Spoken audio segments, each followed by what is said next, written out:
Benden çok uzakta olsan da, sana sarılıp dokunamasam da, sana sesimi duyuramasam da, kalbimizin bir olduğunu ve senin de beni ben kadar özlediğini biliyorum.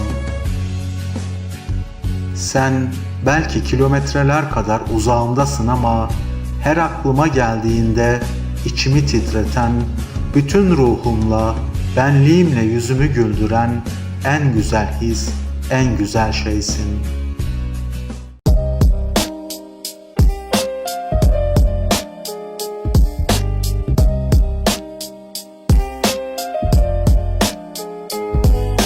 Üzülme, hayat özü qəribə olsa da üzülme. Üzülme, hayat özü qəribə olsa da üzülme. Birdən-birə gəlir təb mənə verir, İlham pərisi o səni sevir. Dərdin mənəm, eşqin mənəm, gizlin mənəm, o məni sevir. Döyünür ürək, çırpınır ürək, ömrümüz gedir. Bir ağacam mən meyvə verməyən, budağım sənsən, yarpağım sən. Sevgi uzaqlarda bir nağıl, çata bilmirəm, dünya dağıl. Bir yuxu görürəm səndə içində, bir çiçək vardı sənin əlində. Yollar uzanır, sən gedirsən, məni sevdiyini tərk edirsən. Getmə, üzülmə, həyat özü qəribə olsa da üzülmə. Üzülmə, həyat özü qəribə olsa da üzülmə. Bitsin bu yuxu, bitsin kabus, yarın yoxluğu sus, artıq sus.